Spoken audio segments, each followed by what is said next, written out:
Ladies and gentlemen, from Dubai, from Switzerland, from the entire world, a very good afternoon, a very good morning to you all. It's a pleasure to host you today at the Swiss Pavilion, and we are honored to host you during this event. My name is Dante Larini, and I am working for the Swiss Pavilion. I'm the manager of SwissNex here at the Swiss Pavilion. SwissNex is an agency of the Swiss government to promote education, research, innovation abroad, and connect Switzerland's universities, startups, and innovative companies with other hotspots of innovation in the entire world. As you know, the Swiss Pavilion, being at Expo 2020, is situated in one of the leading hotspots of innovation in the entire world, the UAE and Expo 2020.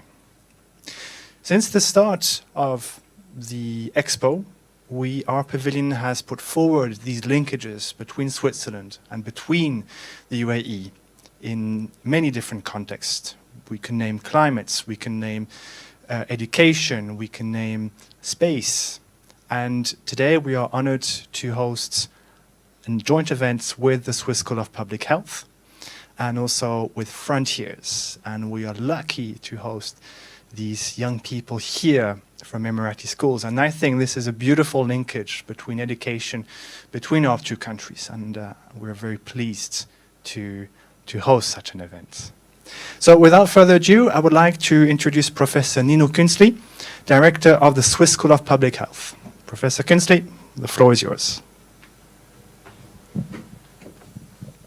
Dante, thank you very much. It's my very, very big pleasure to also open this major event in the name of the Swiss School of Public Health, a foundation in Switzerland which includes all the public health scientists all around Switzerland in 12 universities. We are extremely happy and proud to be part of this highlight. The Swiss School of Public Health is a guest in the pavilion here the whole week, but this event tonight is really our highlight because it happens with our key partners, Frontiers. You will hear more about this fantastic company, this very innovative publisher. For the Swiss School of Public Health, Frontiers is also very important because we are the owner of two very well-received journals, international journals of public health sciences. We will hear a lot about science from you, but these are two journals, and they are published through Frontiers. So this is a very important partnership for us, and it is fantastic to see this project, which lines up entirely also with the vision of the Swiss School of Public Health to train the young next generation of scientists. So thanks a lot, and I'm very happy to hand over to Noura. Please, Nour. Thanks, Prof. Nino. Hello, welcome everyone. I would like to thank Dante and Professor Nino. I would like to thank you all for joining us today. I'm Nour Falah. I'm a journal specialist for Frontiers for Young Minds, and I will be moderating the event. To begin with, we will begin with the introductory talk of Will Savage, who sadly wasn't able to attend today due to COVID, but he will join us. He's the journal manager of Frontiers for Young Minds. So, to Will.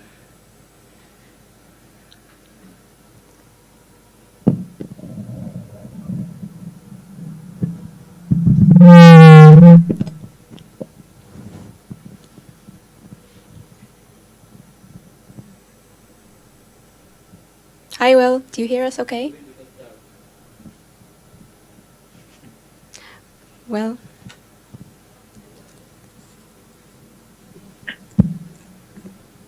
Thank you so much, Noura. I really appreciate it. Welcome, everyone. Thanks for joining today.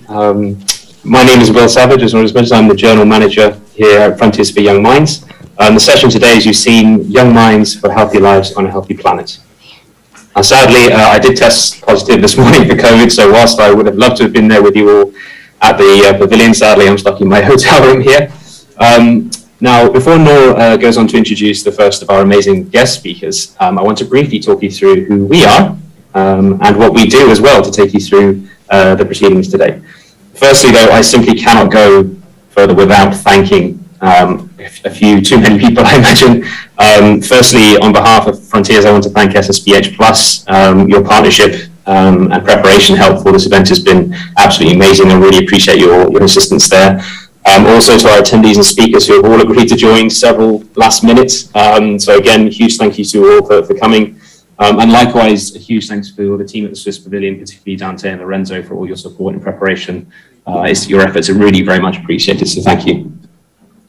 Before I tell you about the specific journal, which I manage, I'd like to tell you a little bit more actually about Frontiers as a whole. Now, Frontiers is a global open access publisher. Our mission is quite straightforward. We want to make science open.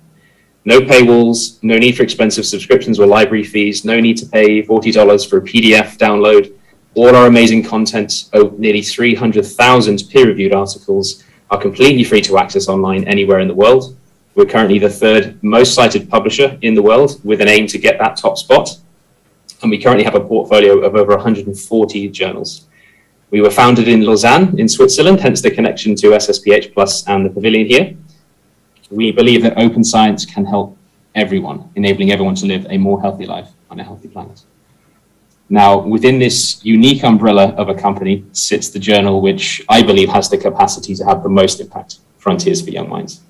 To begin with, I want to introduce everyone here to the concept behind Frontiers for Young Minds, so I can then go on to talk you through the live Q&A session, which will happen a little bit later. We are very simply a science journal for kids, edited and reviewed by kids. Now, the idea was coined by our field chief editor and founder, Professor Bob Knight of UC Berkeley in California back in 2013. Bob is a renowned neuroscientist who was fascinated by the idea of having kids involved in peer review, i.e. making them an active participant in the creation of new knowledge and not just the end consumers of it. The way the journal works is we invite renowned and active scientists and researchers around the world to rewrite and adapt their work and the results of their research and put it in a broader context for a young audience by submitting a paper to the journal. After they've submitted their paper, it's then heavily scrutinized and reviewed by our board of young reviewers, all between the ages of 8 and 15. The young reviewers, with the guidance of their science mentor, will then submit a review report to the authors detailing any changes and revisions which they think are necessary, and also providing general feedback to the authors regarding the style and engagement of their paper. As you might imagine, often the feedback to authors from people this young can be quite blunt and quite tough. But at the end of this chastening experience, the researchers will have a new publication and I'm sure a newfound appreciation for the challenge of communicating their work to a lay audience. In addition to that, the young reviewers and the mentor are directly acknowledged for their work in press and can now lay claim to being direct participants in the production of credible scientific content directly from its source. Most importantly, the kids will have been introduced to the concept of peer review, the process by which every piece of scientific work must undergo in order to be published in a scholarly journal, something which most young people are not introduced to until the latter stages of an undergraduate degree at university. Finally, as the icing on this already unique cake, and something I'm sure which will be most welcome in Dubai and the UAE, I'm delighted to say that thanks to our generous partners, the King Abdullah University of Science and Technology in Saudi Arabia, also known as KAUST, we were able to add Arabic to our languages in 2021, which now means we have English, Hebrew, and Arabic running translations consistently. We plan to add more key global languages to this in 2022 and beyond. For those of you at the Pavilion today, if you want to find out more about Frontiers for Young Minds, please feel free to grab one of our brochures or flyers around the room, or feel free to approach my colleague Noor afterwards. What you will see today are a select group of invited speakers from various arenas. I will be introducing them as we go along, or Noor will be introducing them as we go along. We will have important contributions and statements covering aspects such as the future of scientific policy, the importance of science in the formulation of those policies, the importance of having kids involved in science from a young age, and also some personal perspectives on the significance of science events like these in wider society. For the main part of the event, in addition to the contributions from our invited speakers, we will have two Frontiers for Young Minds authors who have written and submitted a paper to the journal titled Marine Heatwaves, a topic very much in line with the overarching theme of this year's Dubai Expo and the UN SDGs. Our two authors will present the ideas and concepts behind the research in their paper, and then afterwards we will have a select panel of young reviewers, which you see before you, pose questions and provide comments, to the authors, which they then must respond to. Now, no paper in Frontiers for Young Minds can be published without the full endorsement of the young reviewers, a non-negotiable journal policy, and there will be an opportunity after the interactions between the authors and the young reviewers for questions from the floor. So should you have any questions, either for the authors or the young reviewers or the science mentor, there will be microphones in the room, which I'm sure either my colleague Nord or one of my colleagues at the Swiss Pavilion can help get to you. Once again, a huge thank you to everyone joining today, both in person and online. I hope you enjoy the proceedings. I now pass over back to my colleague Noor to introduce our first speaker. Thanks, Will, for this lovely introduction. And now I would like to introduce our first guest speaker, His Excellency Mr. Frank Eggman, the General Consul of Switzerland to Dubai. Thanks. Thank you, Noor. Good afternoon, everyone, and hearty welcome in the Swiss Pavilion on the rooftop. Somehow Switzerland always dreams about the pinnacle, and today is also for me a special day when meeting young people, because I don't want to talk, I would like to listen to you, because you have so many things to teach us, I'm sure. Franklin Roosevelt said that we cannot always build a future for our youth. If I look at the world, I agree with that. It's somehow kind of jeopardized sometimes. But we can always build our youth for the future. And that is the reason and the purpose of this event today. I was checking on some documents this morning in the office and stumbled across a paper explaining the different sources of energy. The natural energy, the fossil, the fuel, you know it, the coal, and what you find in nature, basically. Nuclear energy, if you take the uranium.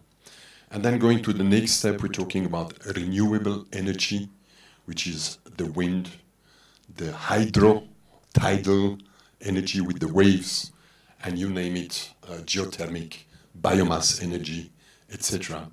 And thinking about you guys, because this is my focus today, I thought what a tremendous source of energy our young people are. And often, being the father of a 28 years old and a 25 years old baby, I must say they are often in even critical situation, a kind of eye-opener for our generation when it comes to reflection on what's happening and a vision about the future, and especially about purpose in life. So we would like to encourage you to strengthen this curiosity that you already have, to continue to dig deep, to go for it, to question, to challenge us, to put us in the corner, and to squeeze us the most you can, because it's your future that we are talking about. Switzerland attaches great importance to education and research, not only in Switzerland, but we like to share it with the world. We are a country with a lot of mountains, and sometimes we are seen as a closed country in terms of mentality, but it's not true. We are international.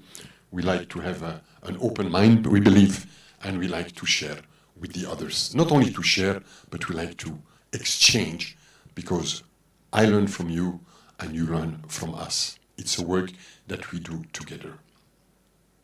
Education and research are basic requirements for ensuring individual well-being, for ensuring also social cohesion, among people, for ensuring economic growth in a sustainable way, so that everything we do in and out in Switzerland here makes sense and has a purpose.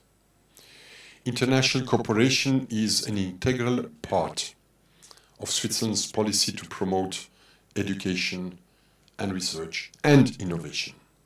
Switzerland has been ranked the most innovative country for the 11th consecutive year. It's not because we are very good at it, but it's because we try our best at it. and we question, and we dig, as I told you, and we challenge, and we corner. And the education system in Switzerland allows everyone to find his niche where he can excel and help in that environment. So I would like at this stage to conclude, because I said I'd like to listen to you guys and to what you have been doing, but without, I don't want to conclude without saying thank you to the Swiss School of Public Health through Professor Nino Künzli, with E or L-I? Künzli. Sorry for that, Nino. Thank you for Frontiers Publisher. Mea culpa, I never heard about you guys before this morning. And when I went through the pages and I read that every research that goes through will be checked and double-checked by, they have a panel of, I don't know, over 100,000 top researchers looking at it, you know. And they cover over 900 academic topics. Wow, chapeau. Guys, thank you for being in Lausanne. That's close to my own canton. So, with those words, I wish you a lot of success for this afternoon. And thank you for being who you are, young guys. I'll see you in 10 years, 20 years, and I'll call you by your name, professor or doctor. Thank you.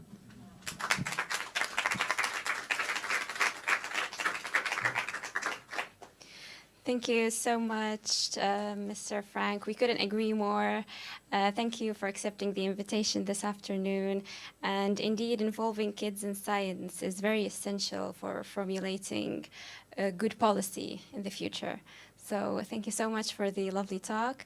And now, while sadly unable to attend live today, thankfully, she was able to record us a talk.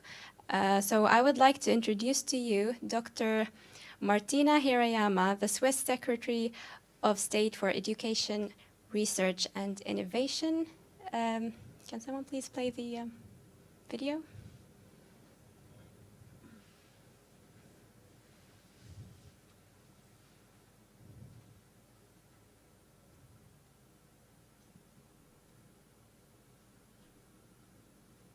Ladies and gentlemen, I'm very glad to be present at your event today. Thank you for allowing me to take part via video recording. The fact that we can communicate via video today is due to the enormous leap in research and technology over just the last 100 years. But video is not exactly the latest thing in terms of innovation. If anything, it is the internet that allows you to hold your event in this hybrid format, remotely and on-site at the same time. Either way, thanks to digitalization, we all use the technological tools, apps and gadgets that are available to us, both privately and professionally. In this particular field, we tend to show a great deal of faith in science and technology. But there are other areas where that is not the case, and I can illustrate that with a few statements. The Earth is not round, but flat. Our world, with all its flora, fauna, and mankind, was created in just 7 days. Human-induced climate change does not exist. These are just a few examples of what some people still believe to this day. Admittedly, they are extreme examples, but precisely because of this, they are signs that knowledge, on the one hand, and science and research, on the other hand, are not universally held in the highest esteem these days.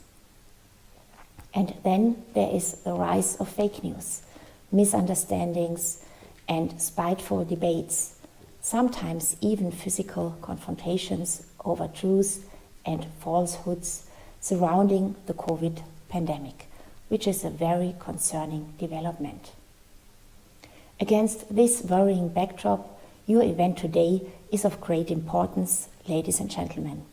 So I wholeheartedly welcome it as a public platform for universities, research, and all those involved in science. Science is a key factor for the future viability of society in all its facets.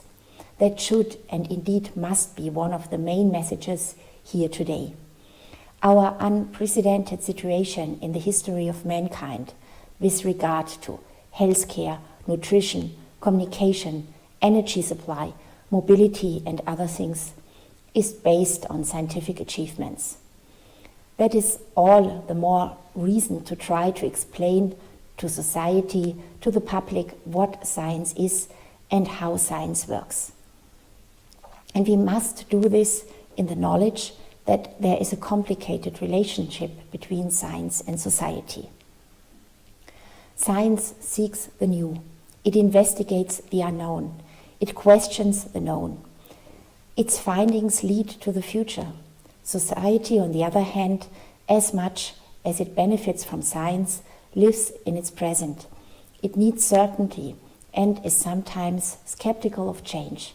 This is especially true when the pace of change is as rapid as it is today. That is precisely why we need to explain that science challenges falsification, that its results are not simply based on any assumptions, but on models and on facts supported in models. Facts that are reviewed by the research and scientific community and far beyond. And that anyone who works unsound is liable to be found out and ejected from the scientific community very quickly. These are a few elements of the dialogue between science and society that are absolutely indispensable. In this dialogue, another essential point, especially from the experience with COVID-19. Science must always disclose in all honesty what is not known or not yet known. It must explain on which scientific models, including uncertainties, which recommendations and options for action for the attention of policymakers are based at which point in time. Ultimately, it is a matter of confidence-building honesty, which means that we know more and more, but our knowledge will always remain limited. This said, I believe that dialogue with young people is crucially important. The earlier children and young people come into contact with science and research, regardless of the subject area, the better. In this way, a generation will emerge that has been introduced in a low-threshold way to the workings, tasks, responsibility, secrets, and above all, a fascination for science and research. In this respect, special attention should probably be paid to the STEM subjects: mathematics, information technology, natural sciences, and technology. This is because they are particularly complex by nature and correspondingly difficult to communicate and understand. And at the same time, along with public health and medicine, it is probably the STEM disciplines that play an important role in meeting the pressing challenges of today and tomorrow.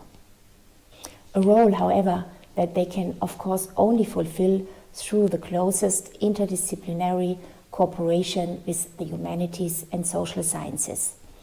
For despite all the technological change, mankind, society must be at its core. As far as Switzerland is concerned, we have been operating a range of instruments in the broad field of dialogue, early information, talent and young talent promotion for quite some time. I will give you just a few examples without going into the countless offerings that our independent universities provide for audiences of all ages. The federal government, for example, commissions the Swiss academies to promote young talent in the STEM field. This includes motivational and awareness-raising activities for young people, mentoring programs, as well as supplementary school offerings and teacher training. The gender issue also plays an important role here.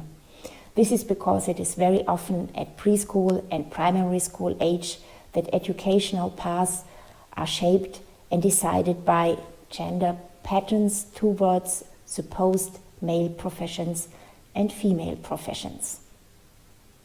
On the other hand, the federal government also supports the Swiss Youth Research Foundation. For example, the foundation organizes study weeks for young people who would like to work in a laboratory of a chemical or pharmaceutical company or a university and experiment with materials. The Sciences et Cité Foundation, which is also funded by the federal government, specializes in low threshold and innovative forms of communication between research and the public. A final example is technology museums, where children are introduced to natural phenomena in a playful way through direct experience. Ladies and gentlemen, I'm coming to the end. I wish you every success for your event. The commitment that you are showing with this live review session deserves great respect. You are pursuing an important goal, namely to introduce young people to science and get them excited about science. For the science of tomorrow and the day after tomorrow, that is at the service of people in an internationally connected world. Thank you very much. Thank you. We couldn't agree more with Dr. Martina's valuable words. And now for our next speaker.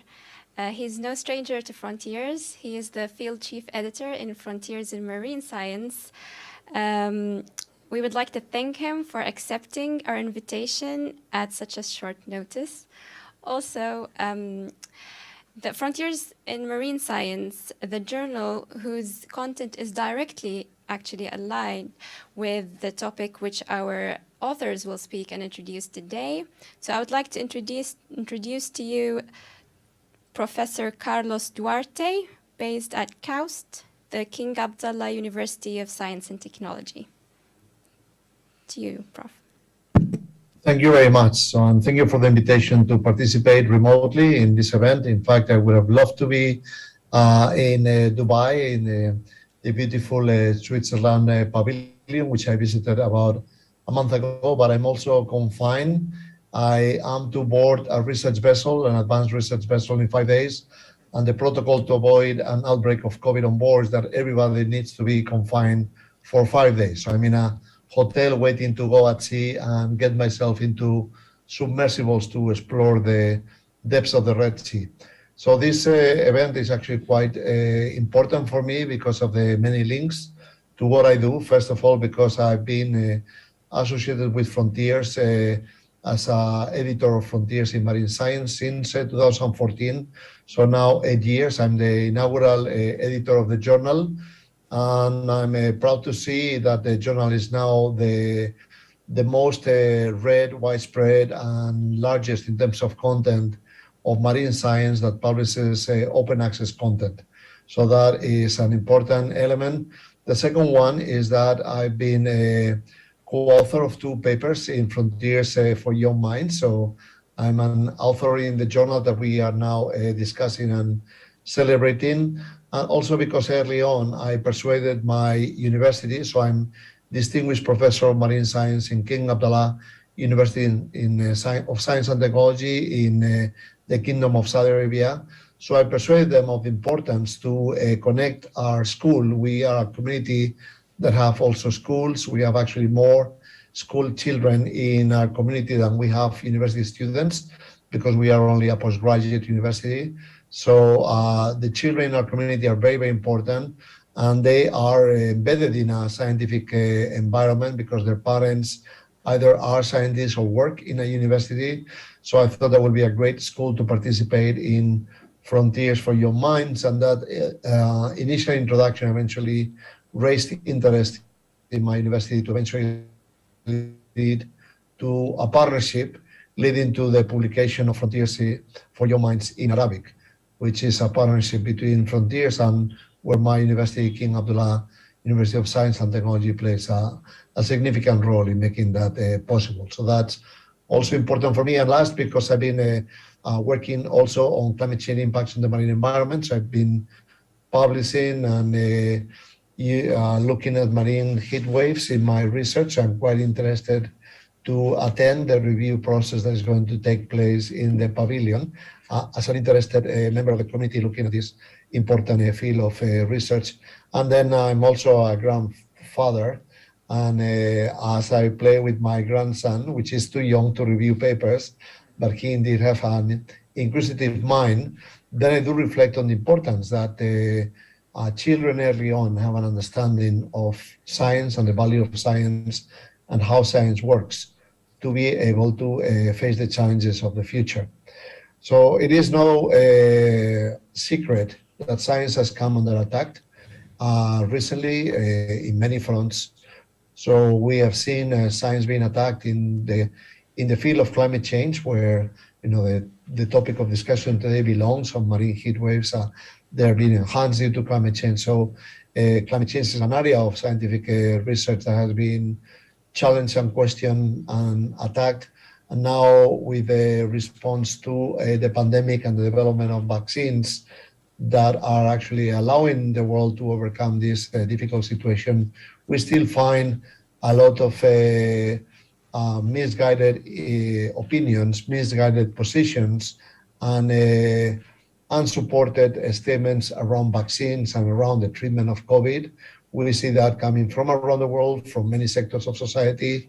So it is a time where we really need all of society to understand the value of science, to understand how science works, and to also be able to understand criticism in science and also different opinions in science as part of the scientific process. And in fact, one part of the scientific process that is essential to guide improvements in science and knowledge in the future. So the children that are going to be reviewing and editing the journal, not only the paper that is going to be discussed today, but also all of the content of Frontiers in Your Mind, are children that will need to rely on science for their informed decisions in whatever roles they come to play in the future to solve the challenges of their times. So when we look, for instance, at climate change, many of the projects that we are considering and the actions we are considering to mitigate climate change, they require commitment of 100 years of committed action. So 100 years is three human generations. So I can commit myself to a particular project, but then if my children and my grandchild, which is now 2.5 years old, do not commit themselves to that project that is science-based, then we will fail to address climate change, and we will go back to the predicament that we find ourselves today. We have similar challenges in how to source, for instance, sustainable food. How are we going to be able to provide more food for a hungry population while still having to reduce the emissions coming from the food production sector, which are significant? And then we will be also addressing many challenges, for instance, in human health, with the prevalence of antibiotic resistant bacteria, and the need to urgently find other pathways to be able to tackle infections and even tackle pandemics. So the challenges abound. The challenges are across all domains of knowledge, from biology to physics and chemistry, and they are going to inform our decisions every day in our lives. And I believe, therefore, that understanding how science works is essential for a society that is seeking to take decisions that are solid and set the course for solving problems and seeking new opportunities, because we are not only facing problems, but we're also facing opportunities. And some of opportunities might be on technologies and informed by science that is yet to be developed. So contributing to accrete the shared body of knowledge that is science is critically important to create opportunities, not only to solve challenges.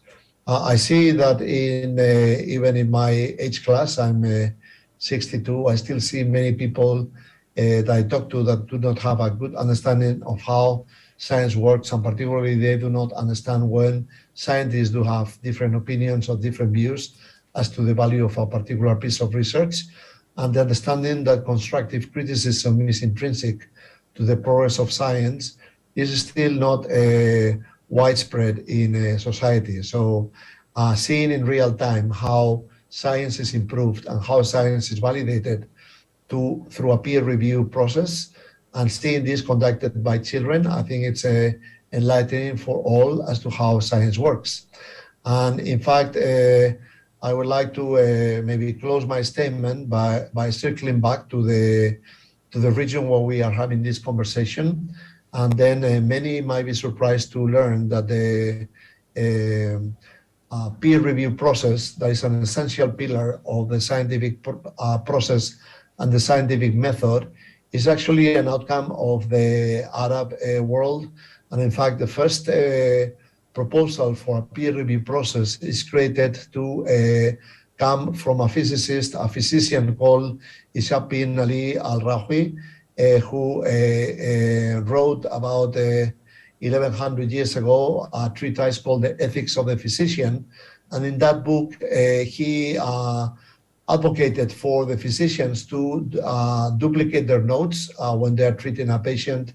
And then once the treatment is completed with a positive or sometimes a negative outcome, then to have the notes be inspected by peers, by a council of peers that will then look at how the fundamentals of the treatment of the patient and how it was consistent or not with established knowledge, and then therefore critically examine the decisions taken by the physician to inform future successes in treating other patients.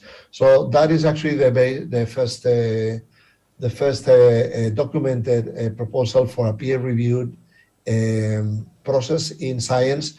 And in fact, not only that, but the whole scientific method that is now inherent to Western science was actually born in the Arabian Peninsula in a place called the House of Wisdom that was in Baghdad around the time that Ali al-Rawi was doing his work, and from which the scientific method, but also the laws of physics, and also even the understanding of the life cycles of plants and much of the principles of chemistry actually came from. So I'm happy to see that discussion taking place, sponsored by the Swiss Pavilion, and bringing Frontiers for Young Minds to a live demonstration in Dubai, and then seeing 1,000 years later the peer review process in action to improve science and guide scientific process, this time through the hand of children. Thank you very much.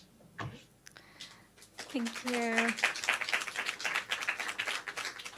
Thank you, Professor Duarte. Your endorsement means a great deal, and your continuing advice and support at Frontiers in Marine Science and in Frontiers for Young Minds is very much appreciated.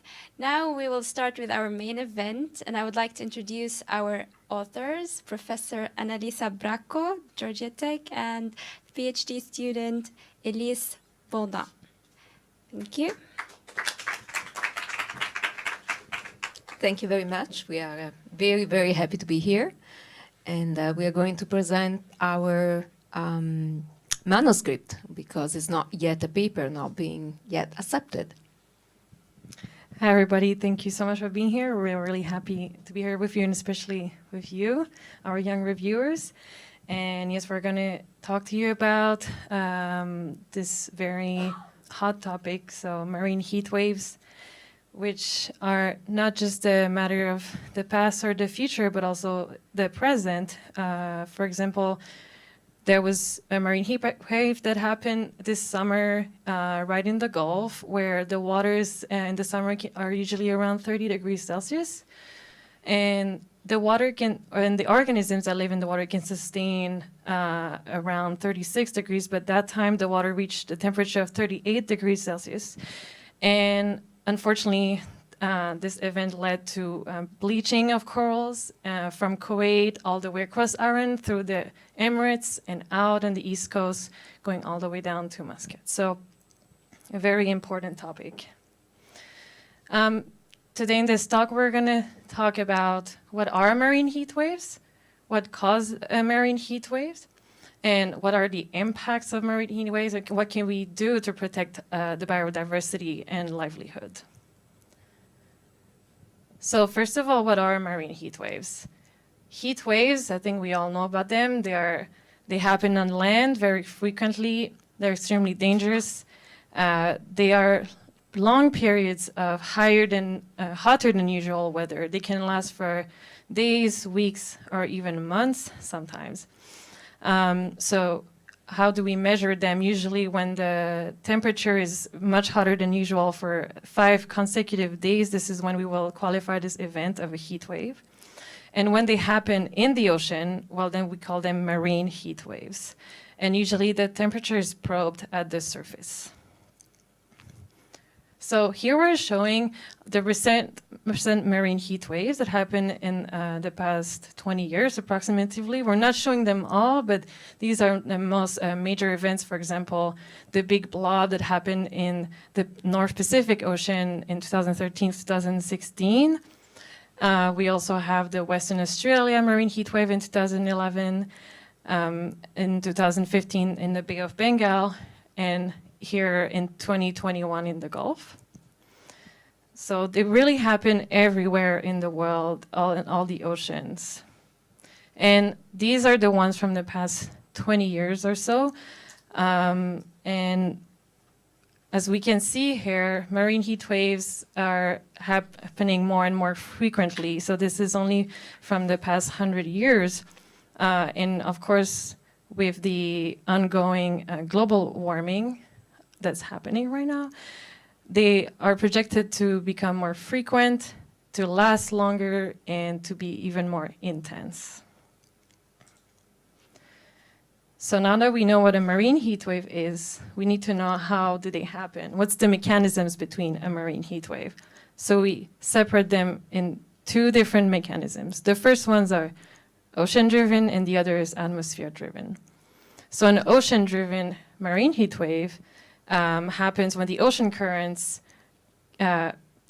carry a lot of hot water and they can build up areas of really, really warm waters locally. So for example, in this example is depicted here, this Western Australia marine heat wave that happened in 2011, there was something else happening far away, thousands of kilometers, but that brought this huge bolt of warm water all the way to Western Australia and warmed that area very locally. And it was a drastic event. There was a lot of bleaching corals, and it was dramatic for all the biodiversity there. Now, an atmosphere-driven marine heat wave. This is a little bit more complex, but essentially it happens when you have the atmospheric condition. In this case, for example, in this heat wave that happened in 2013, 2015, so the winds were much weaker than usual for a period of months, which prevented the heat that was in the ocean to escape. So a little bit like when the wind blows on our skin, we feel a little bit cooler. Well, if the wind stops blowing, then the heat gets trapped in our body. So it's kind of a similar way for this atmosphere-driven marine heat wave here.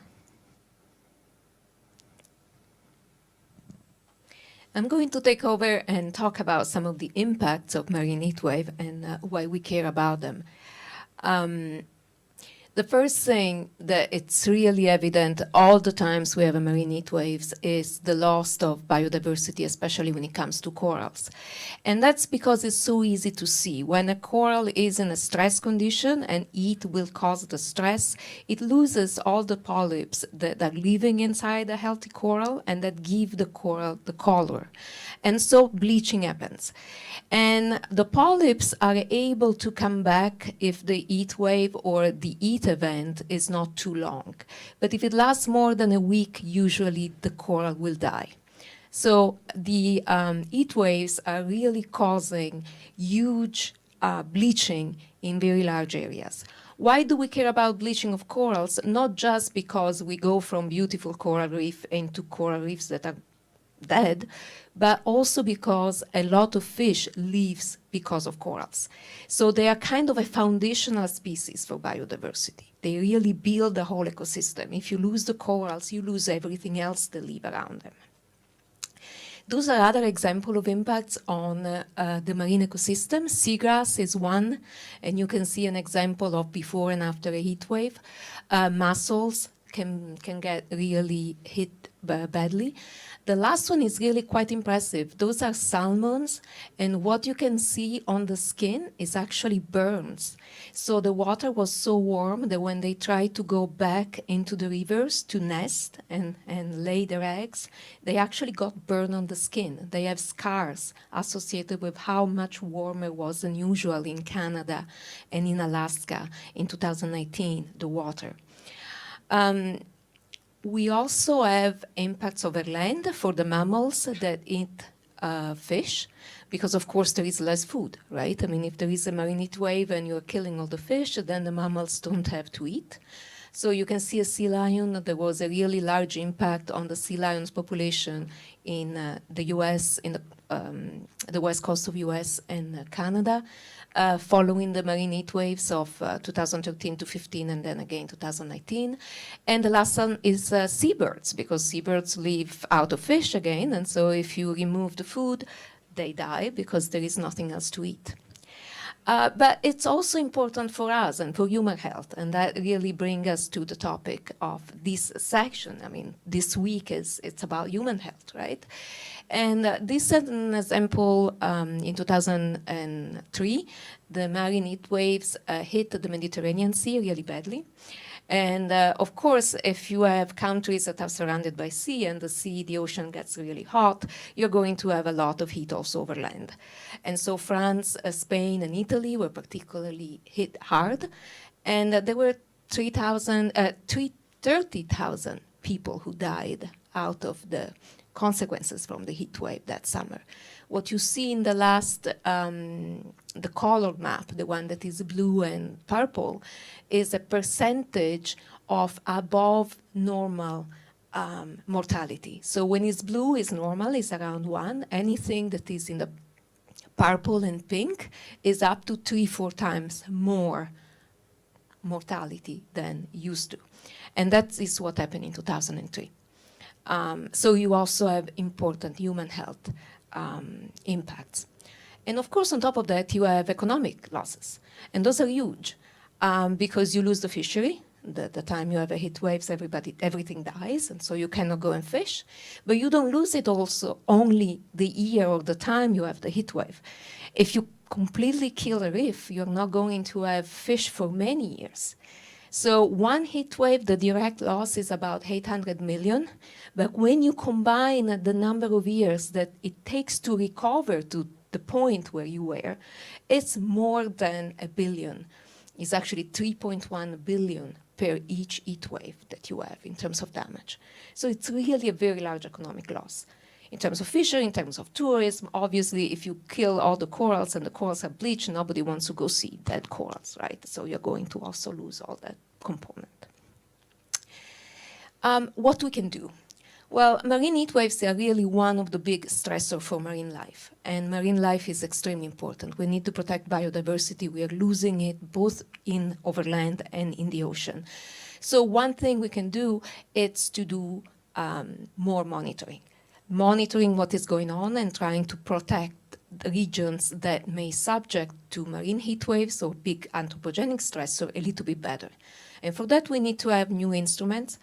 And instruments in the ocean are unfortunately expensive because you need a research vessel, you need often submersible, you need new technology. So we need young people that can work in those fields and build new technology for that and do better monitoring for sure. We do have strategies to do both mitigation and adaptation. And that, of course, includes trying to reduce the energy that we consume. Because we need to emit less carbon dioxide and we need to reduce the problem of global warming. And finally, we can try to protect marine biodiversity, building marine protected areas. Marine protected areas are small areas where everything is protected. You cannot fish. You can sometimes go snorkeling, but you cannot add any extra stressor. You cannot pollute.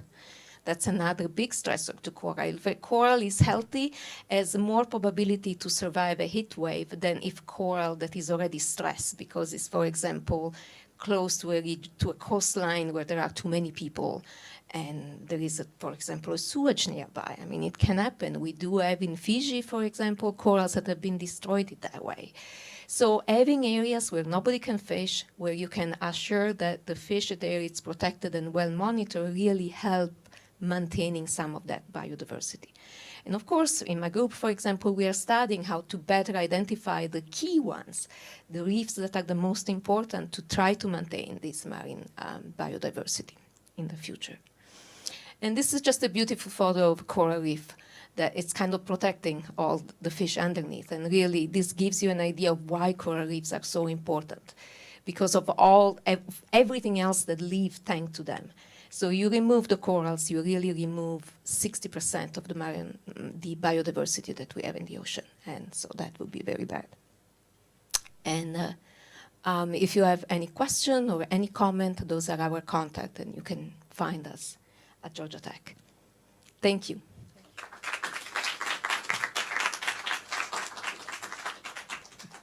Thank you, Professor Annalisa and Elise, for the important presentation. So this presentation is, the authors were presenting the paper, which the young reviewers reviewed back in December. So the first round of revision was done weeks ago, but the paper is not yet endorsed as our young reviewers still have questions.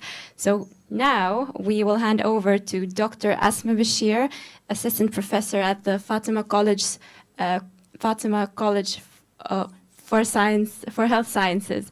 So she will describe to us how was the first round of review, how was the review process with the kids, how did it go, the young reviewers, did they enjoy the paper, what was their comments?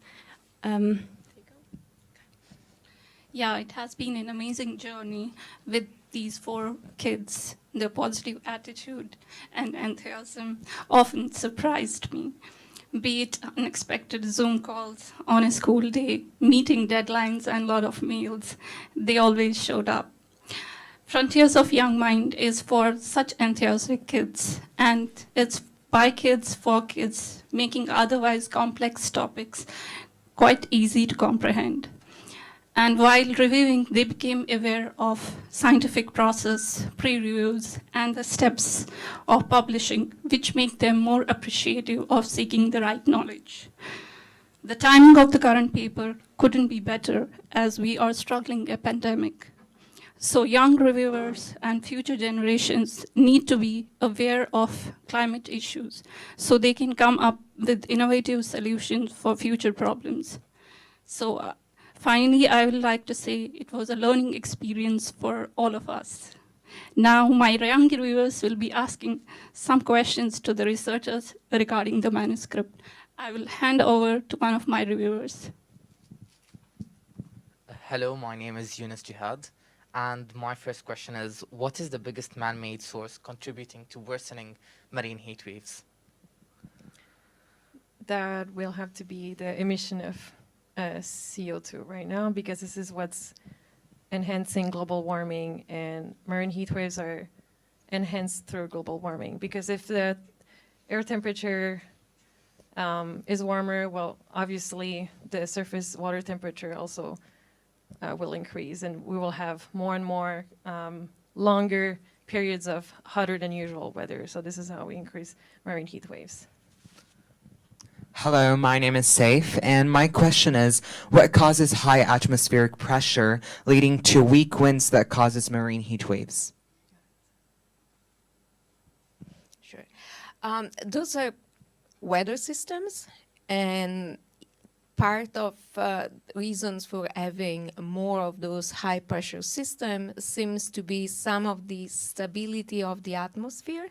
So you have waves that travel, but if you make your atmosphere warmer, you can actually make it more stable. So those waves, instead of going relatively fast, they can slow down a little bit. And that can cause part of this stagnant hot air that sit on top of the ocean on the same spot for much longer. Hi, my name is Arim Al-Mazmi, and my question is, what effect do marine heat waves have on coastal temperatures, such as marine fog and humidity? Depends where you are. So marine fog and humidity, it's usually linked to strong evaporation. And so if you are in regions where your water temperature normally is 25 degrees, adding 2 degrees or 3 degrees may not cause a lot of fog. But if you are in regions where your temperature is on the order of 30, then adding those 3 degrees may cause extra fog and extra evaporation. However, the fact that it will come over land or not, it will also depend on the wind conditions. Because if you have wind blowing out from the land into the ocean, that humidity will just move away. Vice versa can come in. So it's a combination of things that you have to consider. So my name is Noura, and the question is, are heat waves happening in the small water bodies like lakes, or it is just like the huge oceans?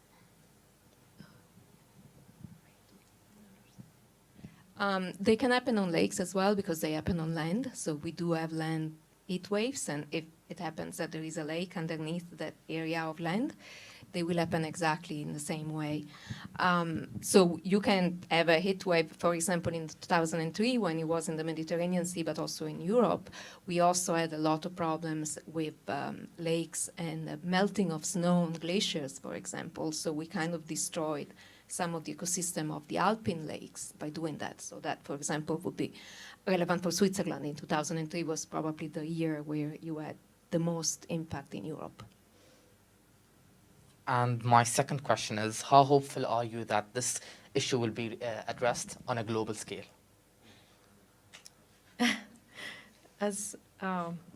So we cannot prevent marine heat waves, obviously. They have always happened also, but they're becoming increasingly more frequent, as we said, but really because of increasing air temperature. The CO2 in the atmosphere will remain there for a while still, so we can only try to reduce emissions. So hopefully in several decades or hundreds of years, those heat waves won't be as frequent. Yeah. I'd like to add, I think, you're here, you're young. I think technology is going to help. I hope. I mean, at least I want to be optimistic on the problem of climate change. And the problem of climate change is us changing to energy productions that are less damaging to the climate, and also trying to move with technologies that can capture CO2 and reduce the CO2 in the atmosphere. I hope we don't continue on the same trajectory for 100 years, because that would mean, for example, all the corals dead. I mean, we are looking at, in the trajectory we are right now, we're looking at 80% of the coral dead by 2050. That is 60% of marine biodiversity gone. So we need to act relatively fast. But there is a lot of work that is being put forward to develop new technologies to also address the problem, so do it quickly. How global that solution is going to be, it matters. I mean, every country needs to get together and act together. And that's something that we need to realize and move. My second question is, how much would lowering the impact of global warming and the amount of CO2 will affect marine heat waves? Well, they will definitely probably keep becoming a little more frequent in the next years, but if we manage to reduce our emissions, they might become more, let's say, stagnant. They will still remain, but the number will not keep going up. Exactly. My other question is that, how do you see our industries caring for marine heat waves? How do you see our industries caring for marine heat waves, like in the future and that? I don't know personally. I mean, the thing to understand with marine heat waves is really, as we showed, it's not it's happening in the ocean, but the impacts are really on us, on humans, human health, the economy. So if we don't do anything about it, we will see the effect. And so I guess probably only when the effects will become more important, then all the industries will come together and really try to work to protect biodiversity in the ocean. So my second question is, like, as a researchers, how do you measure the temperature under the sea, and how long does it take to clarify that there is a heat wave happening right now? There are different ways to measure the ocean temperature. At the surface, we can do it through satellites. So we have a very good coverage. So you see it from the satellite and you have an idea what the ocean surface temperature is. That's usually enough to figure it out if a marine heat wave is going on, because we have very, very good records globally since the 1980s.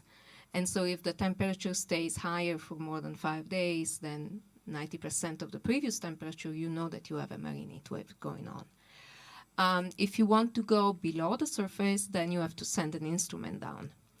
And there are instruments that measure temperature and conductivity, so salinity and temperature in the ocean.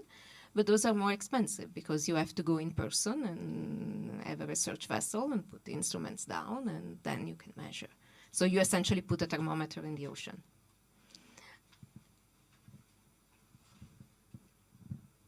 So now I would like to ask my reviewer, would they accept the paper or reject the paper? We happily accept this paper to be published. Thank you. Thank you so much. Thank you so much, our authors, our younger viewers, our science mentor. So this is the Q&A session where our younger viewers ask our authors, and the engagement between the scientists and the new generation of scientists. So now I would like kindly ask Professor Nino to reflect on the peer review that just happened. If you would kindly, yeah, of course. Sorry. Thank you. Well, Noor, you gave me a very difficult job. Just 5 minutes before starting, she asked me that this is also my role, to reflect at the end of what I heard. Because, you know, we as scientists, we are not used to be spontaneous. You have realized that, yeah? We go back and then we read and think and then we come up with nasty questions. So actually I wonder, did you have nasty questions to them in saying, well, actually what you were writing, I don't understand and you should rewrite that. Did you have this process? So they had to rewrite things for you? Good. I'm very glad to hear that, because that seems to me a real life exercise, yeah? Because that is how publishing really works. Yeah? I'm a scientist, I'm publishing since 30 years, and of course we go through this process. And it seems you are now trained to be reviewers. Maybe I could invite you to become reviewers for the International Journal of Public Health or for the Public Health Reviews, which are our journals published by Frontiers, and we really need reviewers. Yeah, so this is a tough business to get critical reviewers. People don't even have time anymore to do that since the pandemic. So I'm very impressed that you worked on this even during the pandemic. So actually thank you also. It's fantastic that you coached these young scientists to work on these very interesting papers. I think, you know, we as scientists, we are also proud if we get cited. And of course Frontiers is very happy if we cite what Frontiers is publishing. As you have heard, they are top ranking in terms of citations because they publish good stuff. Yeah. So I was very proud to see that you cited our science, because actually the Swiss Tropical and Public Health Institute, where I'm also working 50% as a scientist, and the University of Bern, who also belongs to the Swiss School of Public Health, they have teams who work on heat waves in human health and mortality. And I'm very glad you cited this very well, so, and very correctly. So we learned a lot today. The question is there something we could criticize and be critical of? Because that is also a process. You question a bit what they have written, yeah? I'm sure. So I think we also heard critical comments today, even in the introductory talks. And I thought when I listened to Martina Hirayama, I think she was very well emphasizing the need of science to get the reality right. I mean, she cited all these wrong beliefs people have. But actually, I think what was kind of missing to me is the question of what science do we also need in the future. So I think some of you will go into science. And I wonder, have you already decided which science you want to go for? Can you tell me that? My dream is always to study something related to space. So during my studies, I've thought that while I love computers, why not go to something with like computers and space together? So I decided to study computer engineering as my undergraduate, and then specialize in space, so I can become my dream, which is a rocket scientist. Very cool. Bravo. Good luck. I have always loved helping people. I loved volunteering. I loved basically creating, making a smile on a person's face. So in the future, I want to study medicine, and basically, I want to be a cardiologist who can help people. But other than that, I also want to focus more on bringing technology to medicine and how it can really help and improve this field in a more advanced way. I'm also really enthusiastic about researching in different fields. I just love science. It's something that brings you joy every day, something that gives the world the power to change, and it really showcases that in a really good way. So, yeah. Wow. Arim, you want to become a Nobel Prize winner? I wish. Well, for me, my mind is kind of like confused at the moment because I really love the idea of being a doctor and helping others, as Saif said. But I really want to, in the beginning, I want to be like to do like research. I love chemistry and biology. Like I want something related with biochemistry.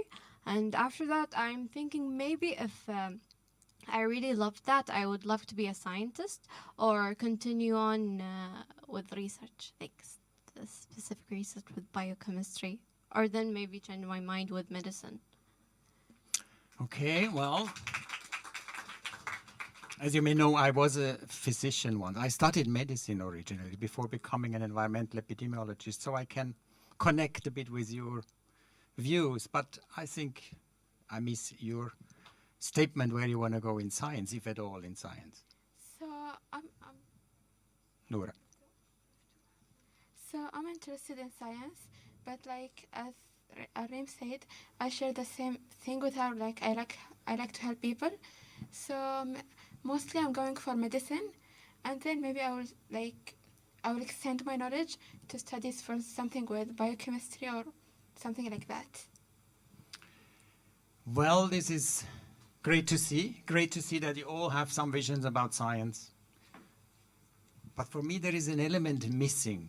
So I'm sure the project Frontiers for Young Minds will continue. I think it's a wonderful project they have invented. Fantastic. So I'm sure this will continue. And they will go to other sciences, and these are not the sciences you win a Nobel Prize. Unfortunately not. But I expected you would go in that direction. No, actually you, because you had this smart question, Al-Reem, yeah, you were it. How do industry, how will they be caring about what we have heard about these problems? Yeah. So do you resolve that question with computer science or with health technology? Well, of course you can, because technology is everything we need nowadays. So can you resolve the problem Martina mentioned it. She said, well, there are still people out who believe the Earth is flat. There are people out who believe Earth has been built in 7 days. There are people out who believe that coronavirus does not exist. Can we tackle that with computer science or with medical technology or with biology? Well, trying to solve an issue in science isn't only a one-sided answer. There is not only one answer, and there's not only one variable that's going to help us answer this thing. So it needs everyone and everyone in charge of in science to help out find the solution. And we as humans do not have the full knowledge of everything in science yet, and we're still in discovery of everything in science. So we might not know if this issue can only be solved with this major or Any other view? Do you want to debate what your colleague is saying? So basically, I don't think computer science alone would just tackle climate change. Everything is connected.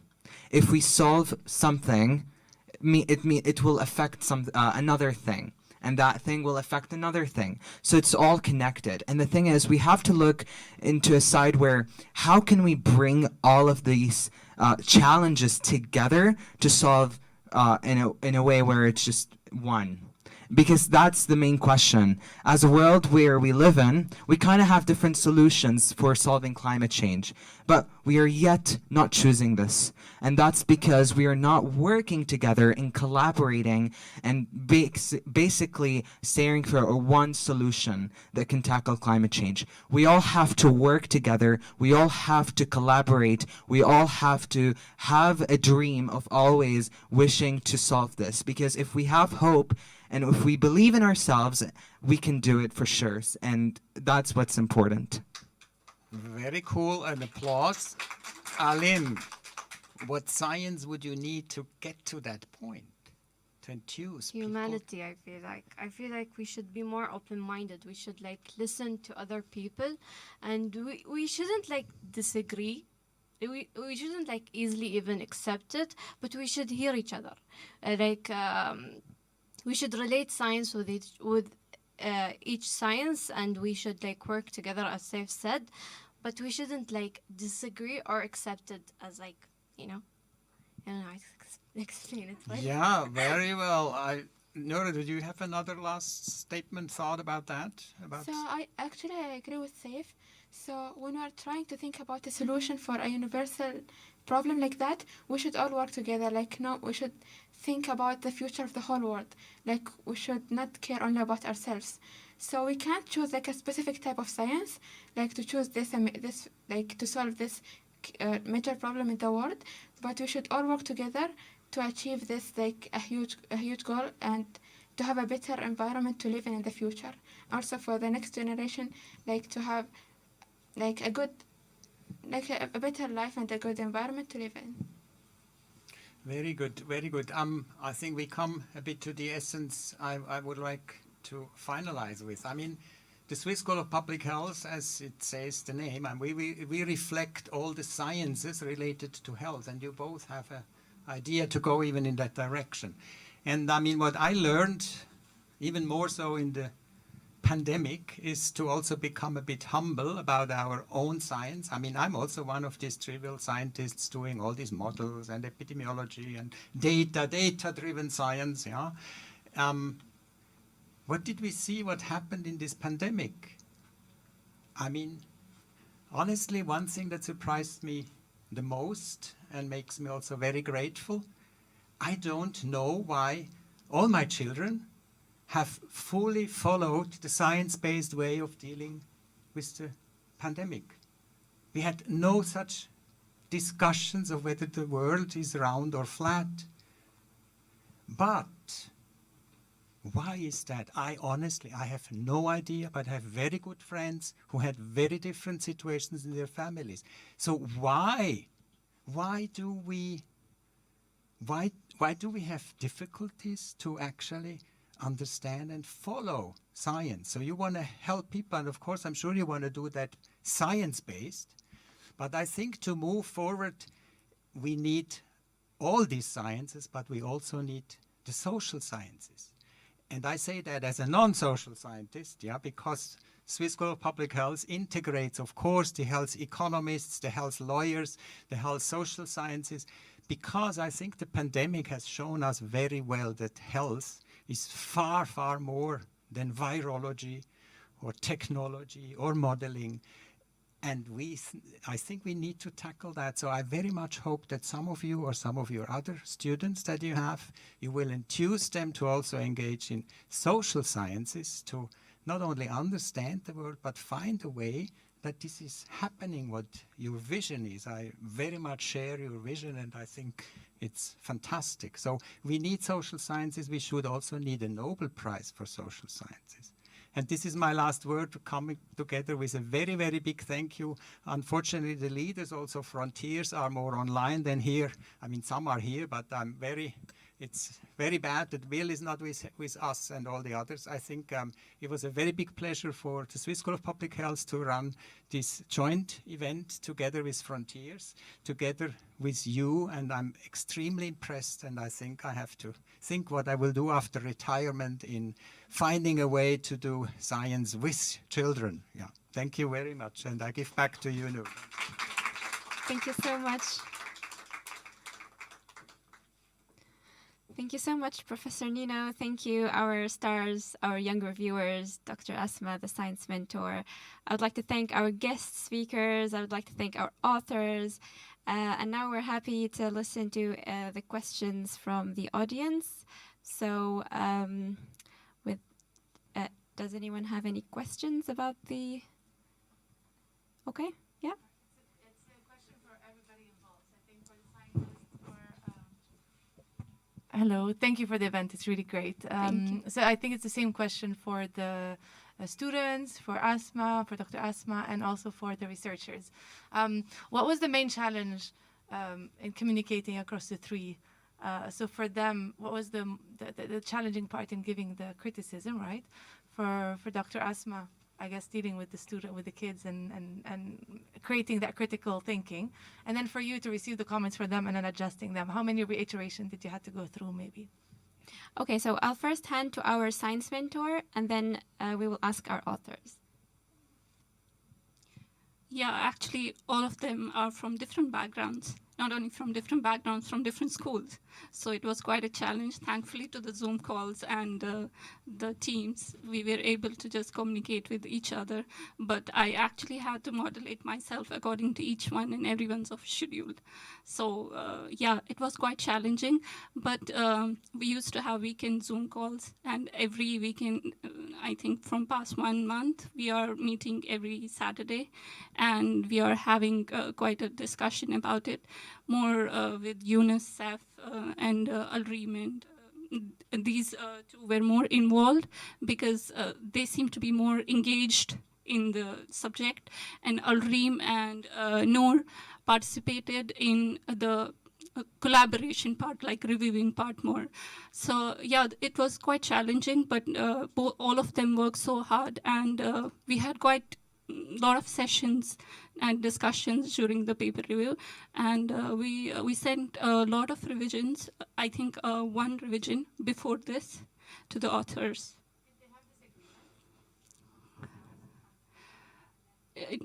Actually, the disagreements would have been more if we were sitting at one place all together. But since it was online, so it was quite difficult to actually put everybody, like they were unmuting themselves one after another. So there was not quite disagreement. But yes, it was quite interesting to see when they all were punching their ideas and giving their feedbacks one after the other. Yeah, it was quite nice. Yeah, just to answer quickly, I think we made sure that the article was really addressed for teenagers, kids from the age of 8 to 15. So before we submitted to them, I think most of their comments were kind of similar. There was a little disagreement on the figures, I think, which images we should use to really convey our message, basically. But yeah, it was really good comments, and thank you so much. Yeah.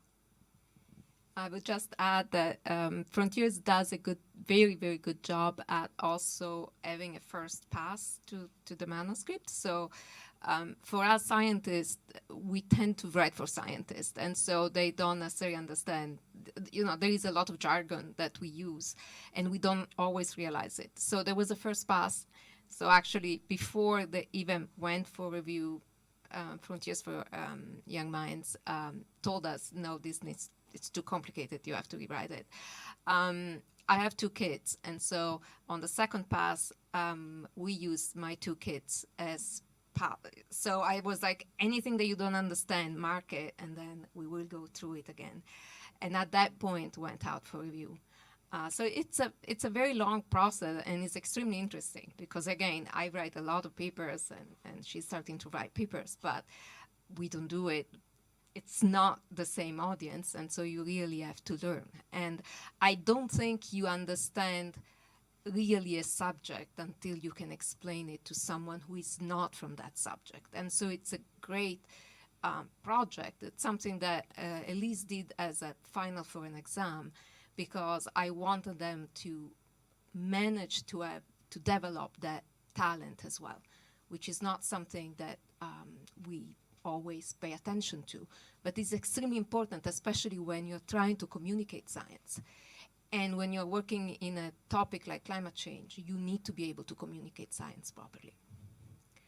And I just want to make one quick comment because of something that was said by one of the presentations.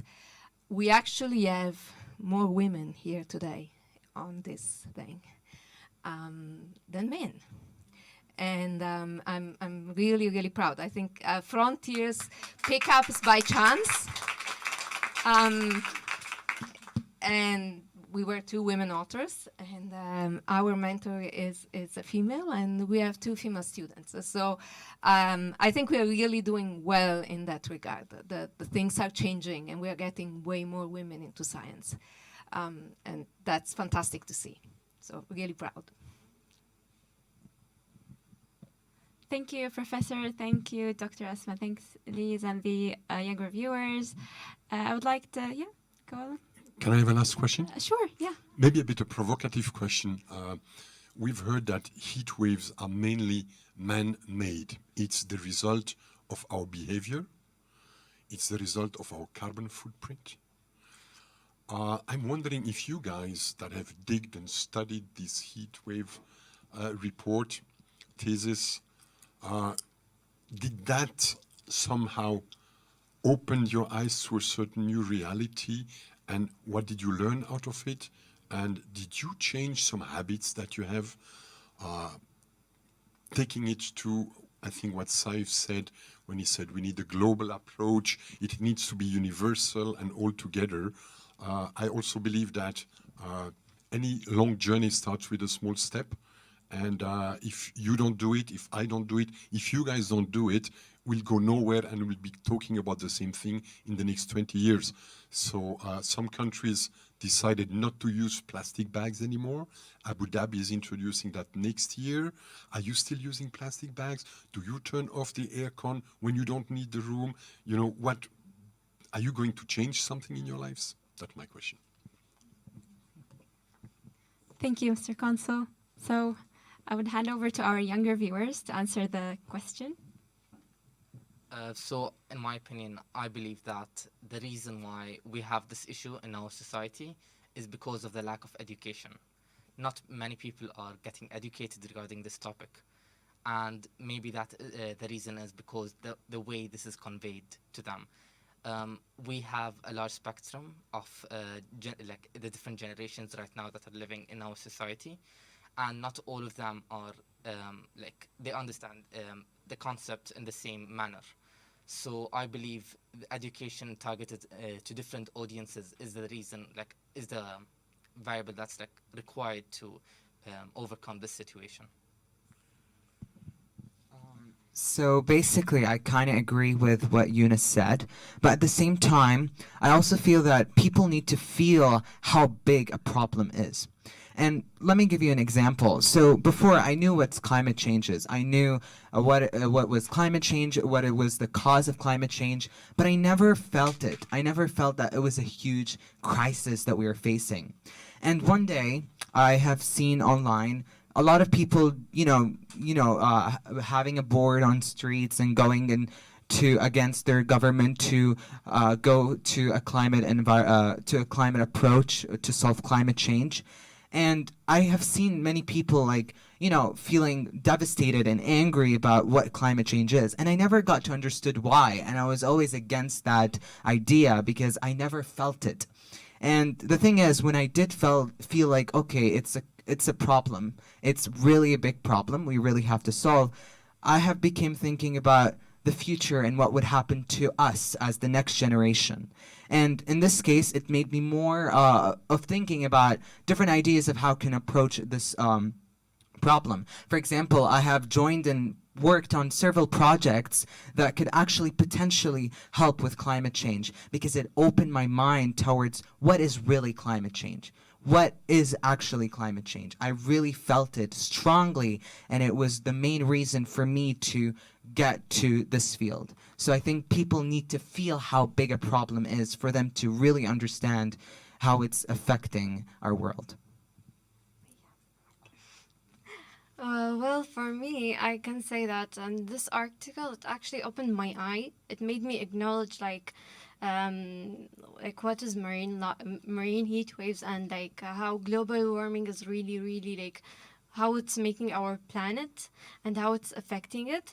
But I can't say that I've changed the habit because as when you said when a person, they should start doing changing their habits and start with sharing awareness as well to make everyone work in hand and start with the change so it can affect the future as well. I can't say that I actually started, but it really made me acknowledge it more. It's making me think, and I'm really wanting to do something about it.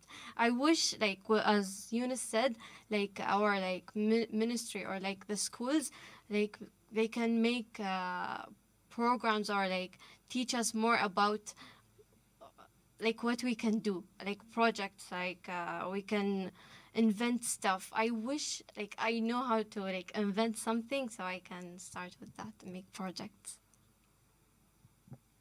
So for me in school, they have teach us about how the climate is changing and how the humans are causing a negative impact on the environment. But after reviewing this paper, it's opening my eyes more because now I can see how we are affecting the other organisms too, because previously we were thinking about only ourselves as humans. Now I'm living a good life, especially that I live in Dubai, but also now I'm thinking about the other organisms, some the marine organisms. They don't have the ability to speak, they are not humans, they don't have a voice. So that I like that. After reviewing this paper, I think that definitely I have changed some of my habits, because previously in the school they told us that we should care about the carbon emissions and all the carbon footprints in this planet. But now I really realize how we should care about it more. So definitely I have changed my mindset and also some of my actions toward the environment. I just wanted to add a point that on the point of lack of education that I mentioned, and Safe's point of how we are the next generation. I feel we need platforms like Frontiers. Frontiers is the reason why we are there is kids and people our age are getting educated regarding this topic, and this is what we need. So now that we're getting the next generation to know these subjects and understand the consequences is the way which I believe this issue will be solved, and many other issues will be solved.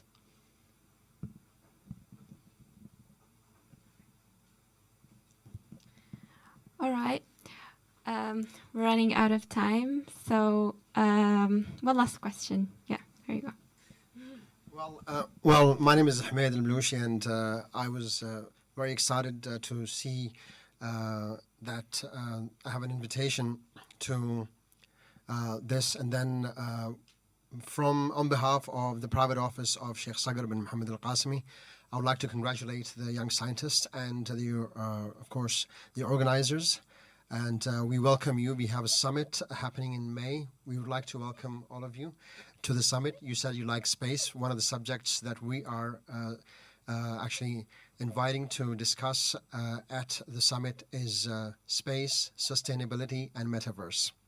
So 3 of these major subjects, we are inviting Mohammed bin Rashid Space Center. We'll be having a great panel of discussions, and you're more than welcome to attend it in May 11th and 12th of May. So I would like to thank you first of all, and it's a great the frontiers, the young minds, the young frontiers. We would like to invite them as well. So I would like to be in touch with the organizers, and I would like to have them at the summit in May. Thank you very much.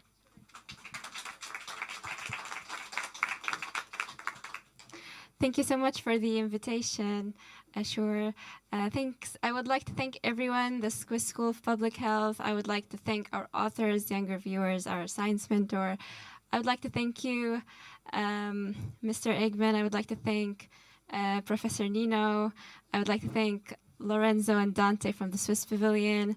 I would like to thank our team. I would like to thank I would like to thank Professor Carlos Duarte, and of course, the secretary, Dr. Martina Hirayama. I would also like to thank Stefan from Frontiers, Will, Laura, Julia, Sarah, all the team.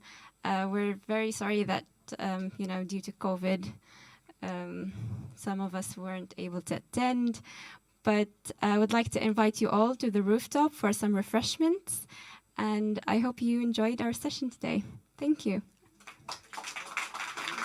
Just one thing before we go. I would like to thank our younger viewers and give them certificates for their participation in this. So I would like to hand over to Dr. Asma to hand over the certificates. Thank you.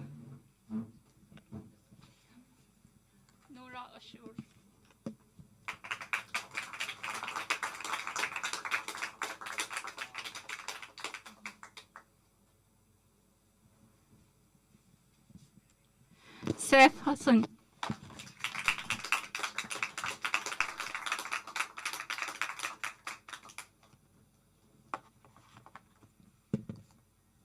Yunus Alian.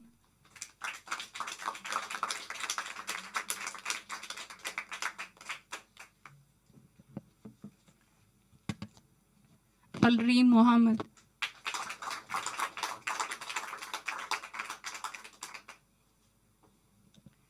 Thank you, Frontiers. Thanks for everyone, and thanks again. I would like to extend a huge thank you to all of us, to all of you guys, for the speakers, for the participants, for the Swiss Pavilion, the Swiss School of Public Health, and for the organizers. I wish you a lovely evening, and you're welcome to have some refreshments at the rooftop. Thank you.